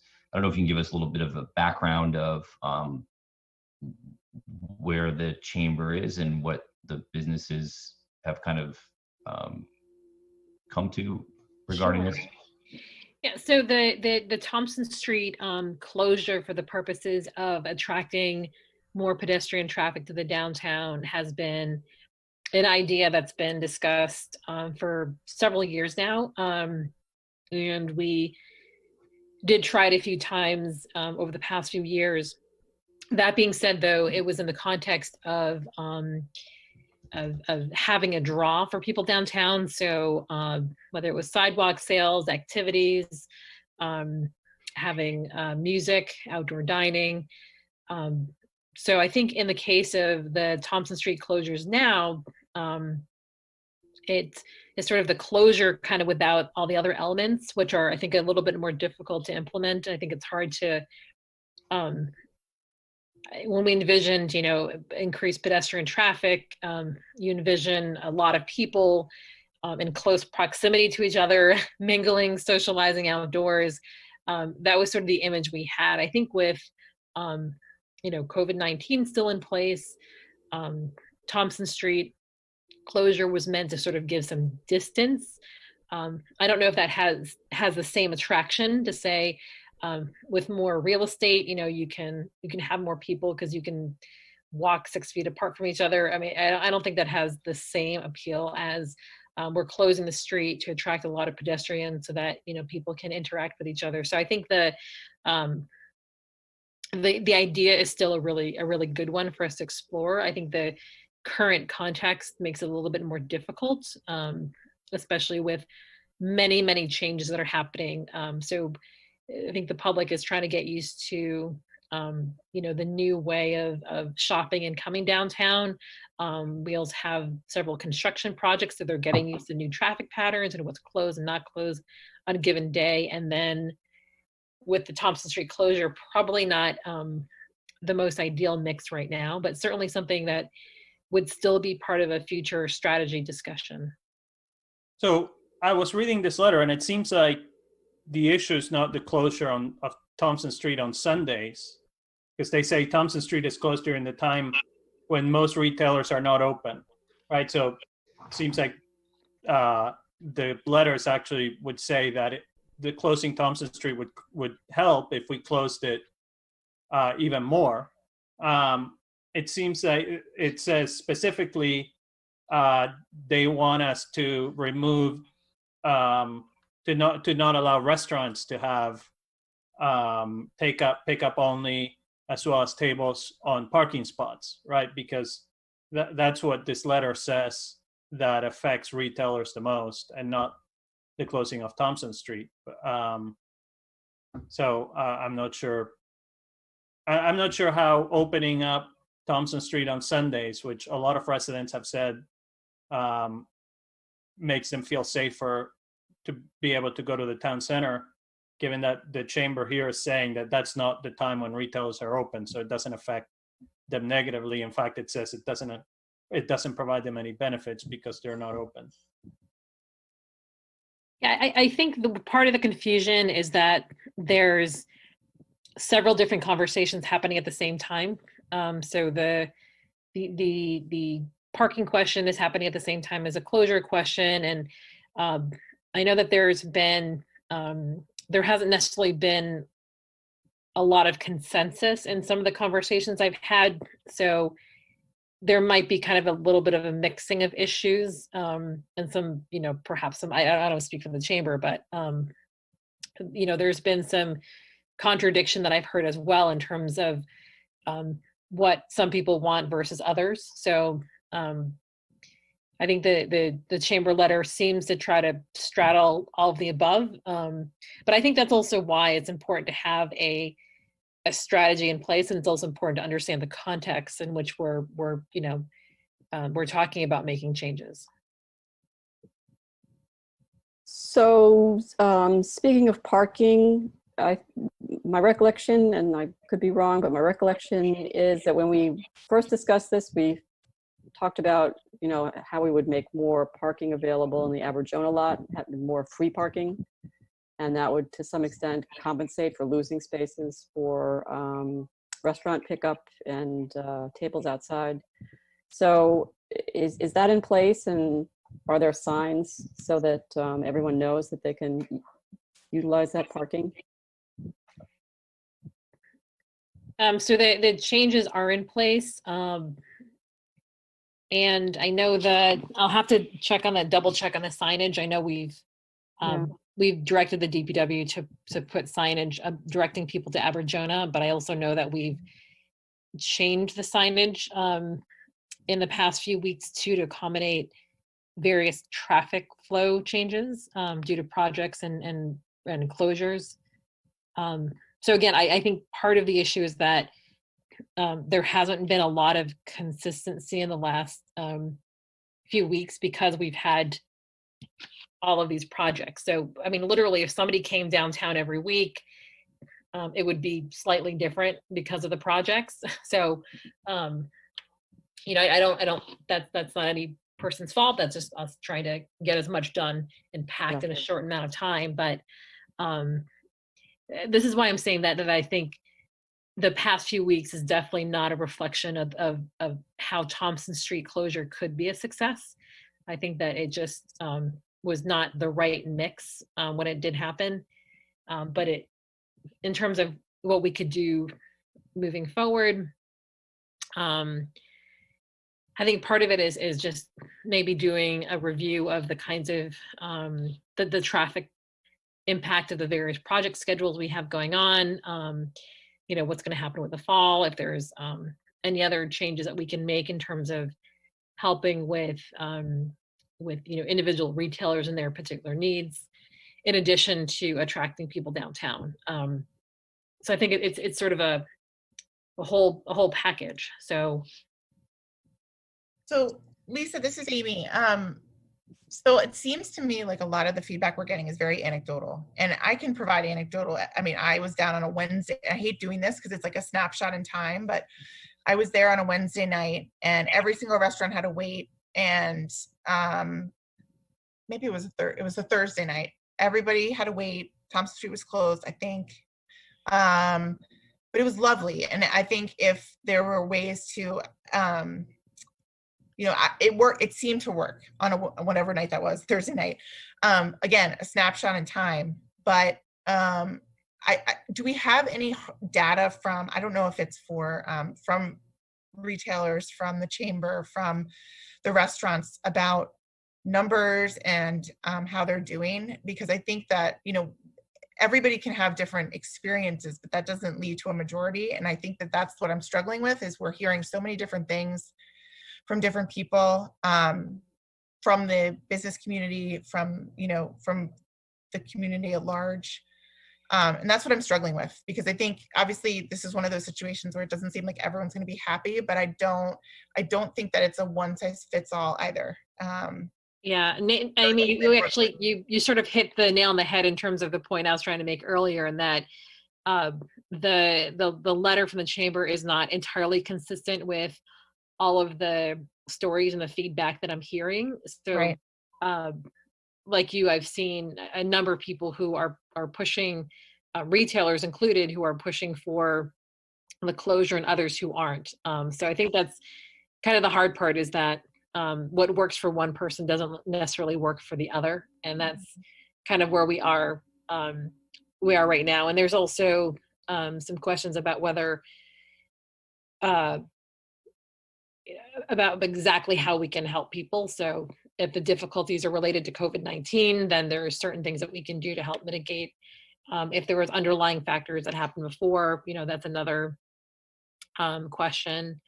I also, think that with the additional parking, and again, still hearing complaints, still getting some letters and emails, whether that's actually really the case or not. So I think I know Beth's on the call right now. I think one of the things we can do in terms of data is maybe try to get a better sense of keeping track of people coming downtown and the use of parking spaces, so we can get a real sense whether there is this perception of parking or whether there really is a real parking issue. I was doing some research about how exactly you can do that. Like if there's like sensor systems that you could put and sort of measure, when spaces are occupied and give you some data. I have no idea how expensive that is, but I know that there's systems out there like that. I don't know if there's an easy way for us to keep track of, how much parking there is. I can give you my own anecdotal, which is when I'm there during the workday, I know that there's plenty of spaces, because I do drive through the town several times when I'm there. So during the day, I don't know if there's a big problem in terms of accessing the retailers when they're open, because we're talking a lot about what happens at night with the restaurants, but at least during the day, I personally haven't seen a problem in terms of people needing to go to the local shops. But again, that's if there's a way for us to get more analytical data, that would be great on that, and we'll look at that. Okay, thanks.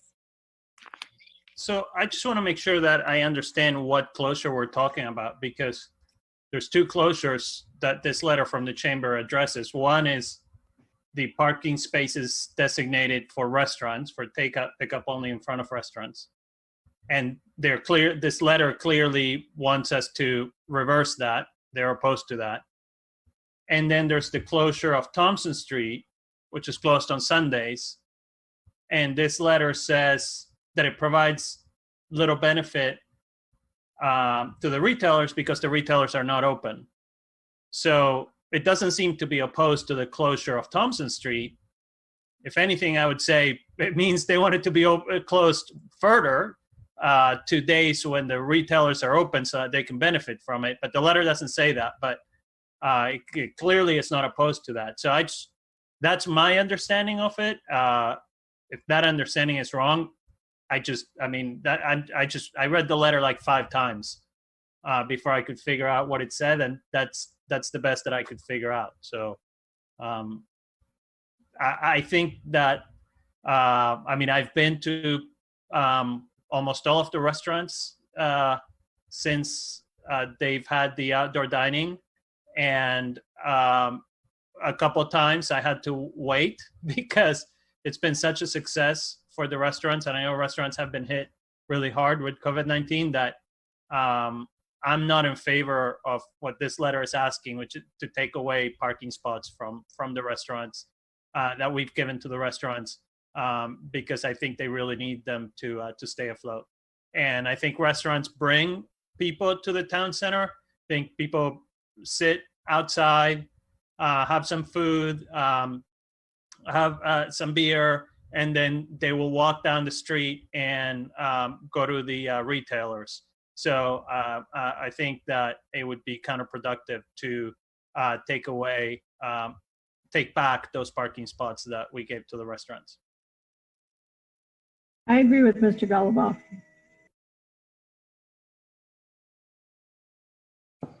Yeah, so do I. And we've scaled back. Originally, Thompson was closed more nights, and now it's only Sunday night, right? So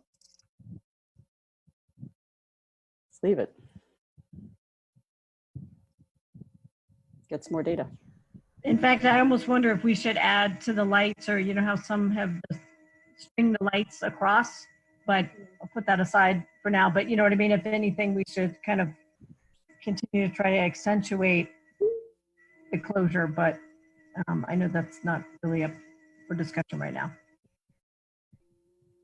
Okay, so it seems like it's the consensus of the board that we'll get some more data. We'll continue the communications with the chamber and you know, keep the existing structure the way that it is.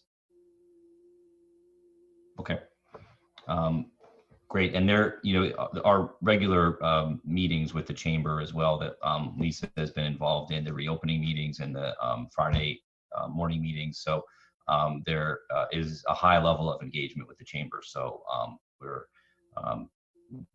definitely we're moving along and we're connecting with them well. So we'll circle up with them and have something for our August 3rd meeting if recommendations need to be made. So thank you. The next item on our agenda, we'll circle back to the item number 3, the MBTA station renovation work hours. Lisa, I think that, and I see Beth is here as well. There's some discussion about what the hours are going to be.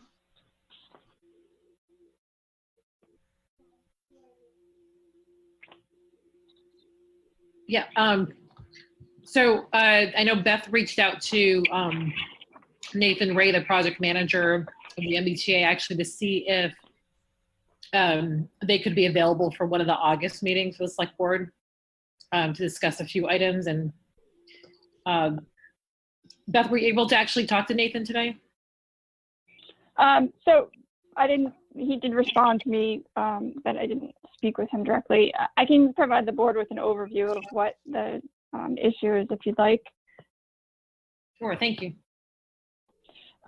So as you know, we had provided the C with a set of draft easement documents related to the temporary easements and permanent easements that were approved at the springtime meeting. One of the issues that was included in those documents was the hours of operation for their construction, which in the draft that we provided followed the town's, the hours outlined in the town's construction bylaw. And last week, Nathan came back to me with some requests from the T in terms of what they would like the hours of operation to be, which differ significantly from what our bylaw is. So, and I think the board might have this email from Nathan in your packet, but basically they're saying that the work hours will be 7 a.m. to 5 p.m. for work at the station, and they consider that work that could follow the track. So I think that would be like construction of the ramps or construction of anything kind of at the ground level up towards the platform. And then they are proposing, in addition to that, on the weekends, work from 1 a.m. Saturday morning to 4 a.m. Monday morning. Also work, so that's when they can take the track down to single track operations. And then they're also looking for the work hours to extend to Saturday morning from 1 a.m. to 6 a.m. and Sunday morning from 1 a.m. to 6 a.m. when they can close down both of the tracks. So I did ask Nathan for some additional information just in terms of the duration for which they thought that those night hours would be. And he responded that they thought that could last for the entire duration of what they're now considering a 29-month construction period. And he said, and the questions I asked today were just specifically what types of activities they would expect to happen overnight, which I think is obviously the largest concern. And so his response was that some of the activities that would happen overnight include installation of the beams over Watersfield Road and Main Street, as well as installation of the platform panels. Other work on evenings and weekends is necessary due to track outages required in order to work on the tracks when trains are running through the station, or do not come to the station at all. So I think, as Lisa mentioned, we had discussed bringing the T in to have a more robust conversation with the board, and bringing neighbors in as well. There'll be obviously noise impacts related to this proposal. So he was going to check back and get back to me with his availability for the meetings that I think the board is proposing in August for a next step.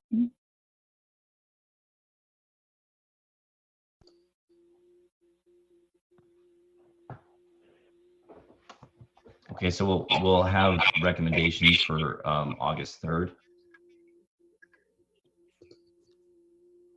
So I think I had asked them about August 3rd or August 17th, but then I think maybe their second meeting in August might change to the week of the 24th. So I can ask him for either the 3rd or the 24th dates to see what works for him. And then, Mike, we were thinking about, looking at maybe a quarter-mile radius or so around the downtown, and making sure that stakeholders are involved as well, because they're the ones that are going to be, hearing the construction. So residents, businesses. So I'm not sure if the select board meeting is necessarily appropriate venue, or whether we should even have a separate meeting to invite the neighbors to come in, especially given a whole bunch of people we don't know calling in, and we're trying to figure out if we should let them in the waiting room or not. So perhaps a separate meeting could be good. So we can reach out to Nathan and maybe find a date that works, if that is a pleasure of the board. Okay. Any questions or comments from members of the board?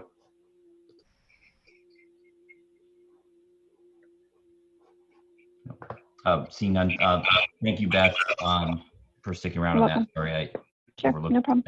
that item that kept you on for. No problem. So we'll move back to the top of the agenda here under item B, under acceptance of donations. There's a fairly large donation for us to accept with gratitude to the Council on Aging from the Cummings Foundation. So I'll certainly take a motion to accept those donations.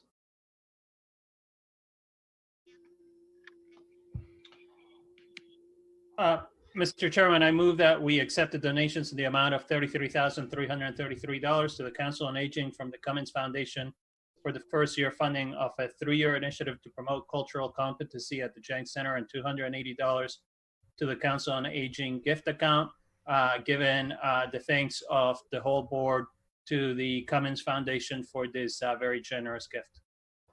Second. Thank you, Mariano. And again, thank you to the Cummings Foundation for generous gifts. I'll take a roll call vote. All in favor, Mariano? Yes. Jackie? Yes. Amy? Yes. And Susan, I know you're having some audio trouble there.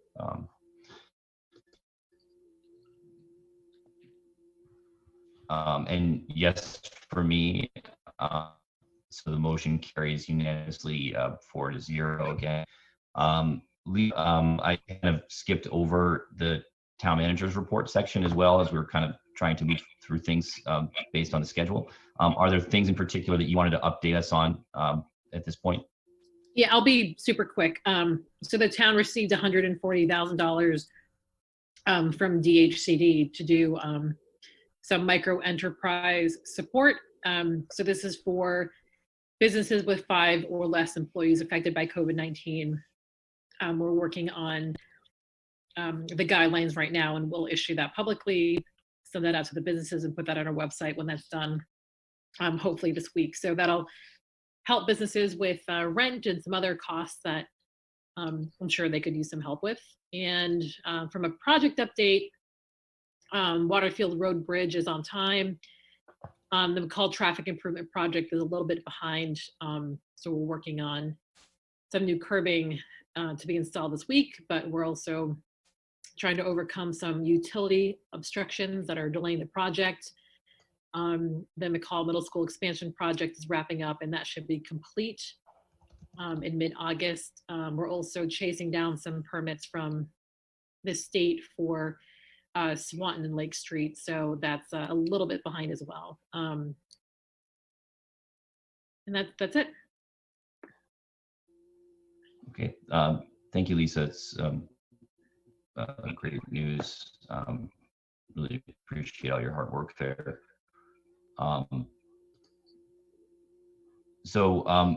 Moving down, I apologize for jumping around so much, but I'll cover the matters from the audience. I don't know if there's any matters from members that are still here that address questions or comments of things that are not already on our agenda.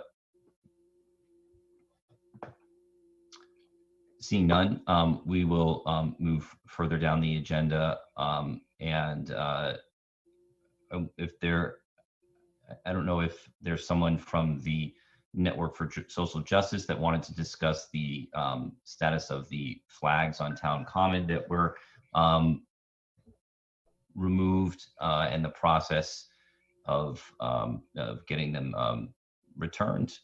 Certainly, I can speak to that a little bit. I think that there are the flags being replaced, and there are some students that are engaged in the process as well.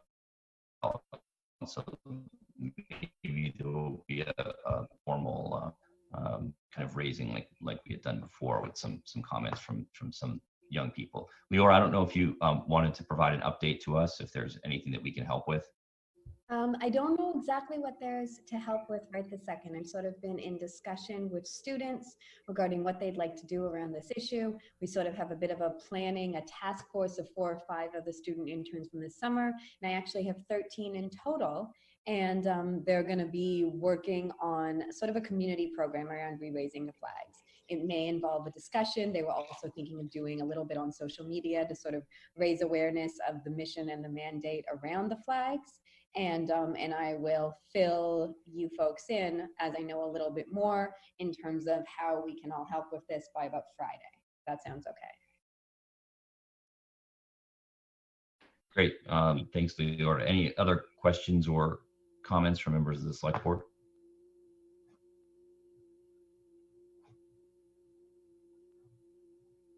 Thank you. Okay, we'll keep moving. Back up to our business agenda. One of the items that I put on the business item 6 was a discussion with the select board. I think I'd mentioned a couple times before about creating a working group around appreciation of our staff. I think our jobs are made easier by the amazing staff that we have, and we have pretty high expectations for people that work for the town, and often push them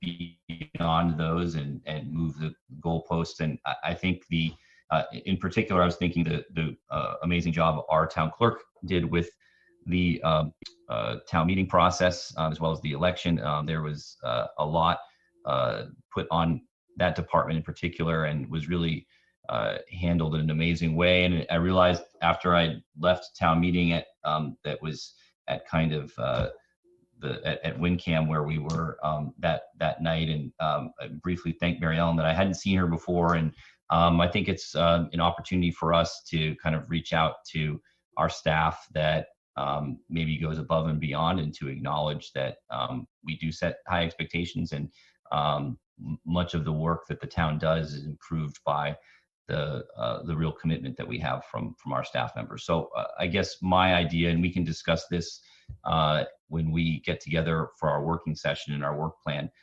but maybe to set up a more formal process where we at town meetings would kind of identify some staff members that have stood out in certain capacities, and provide them with appreciation in some way. So I was seeing if there's interest, among board members to kind of continue that conversation.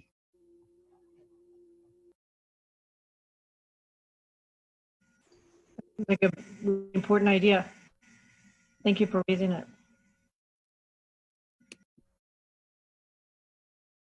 Thanks, Jackie. Okay, we'll keep moving. So we're going to push off the discussion of the noise ordinance until we have our working session, which we'll schedule the next couple weeks. So what we'll do is circulate a meeting that is. Susan, did you have something? I'm sorry to. Yeah, I'm all fixed. Oh, you're fixed. Okay, I good. Welcome back. Thank you. Yep. What I did.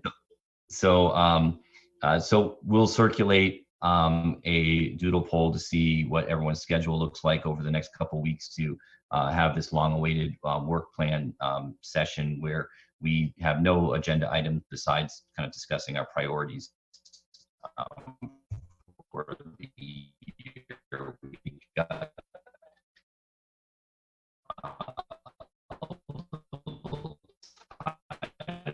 with the COVID response and election.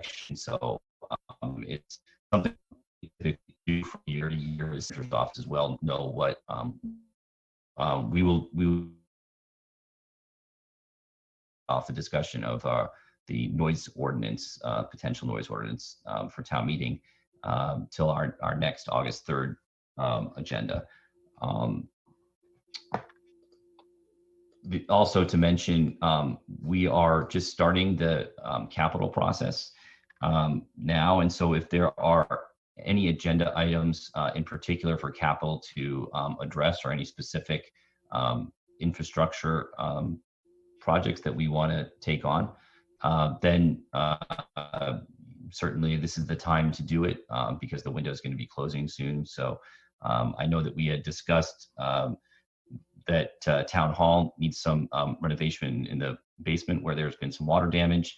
And there's also been discussion of maybe some work in the town center along Main Street where the shops are about doing some traffic calming, but also cleaning up some of the, a lot of the overgrown shrubs and things like that along the river there. So as we start to put the town center back together from a lot of construction over the next, year or so. Certainly welcome for any comments of any particular items the board members might be interested in.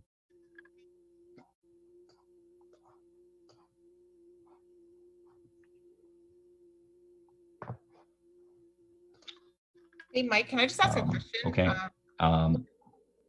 Mike? Yeah. Yes. Can I just ask a question on the with something, is the recreation department or other departments with revolving funds, are they eligible for capital projects?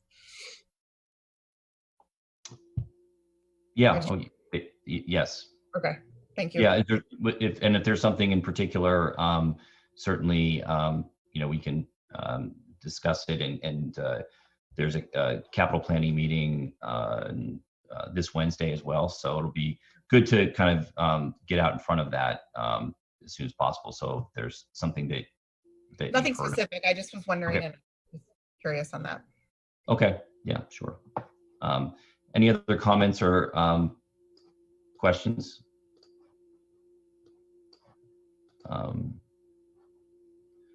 We also are going to wait on agenda item I2, which is the working group discussion on departmental hiring practices. So we're kind of starting some of this equity and racism discussion on the town side and how to build out the conversation in the most effective way possible. So we're going to be certainly weighing in on that in the future. So any other questions or comments before we adjourn?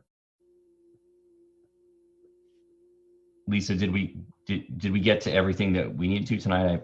I know it was a little bit hectic. Yes, we did. Okay. So we do need to hear back about whether we're going to have the meeting on the 17th or the 24th as well, because we're trying to schedule those next two meetings and see what availability is for other people that might need to participate. Okay, there was approvals required by us for. Well, no, I got Mariano, Jackie, and Susan said that they could do the 24th. I was just waiting for you and Mike, you and Amy to say if that's a go or not. Oh, I thought I replied, Patty. I apologize. That's fine. Okay. The 24th is fine. Sure. Okay, then that's what we'll do is it'll be August 3rd and August 24th.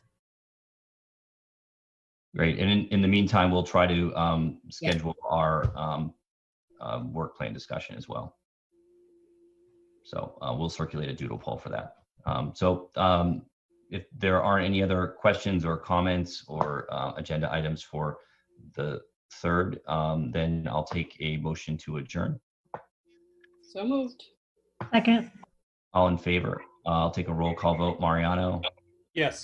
Jackie? Yes. Susan? Yes. Amy? Yes. And yes, for me, the motion carries unanimously 5-0. Thank you, WinCam. Thank you, Patty, and thank you, Lisa, for a productive meeting. We appreciate your patience and hard work, and we'll talk to you soon.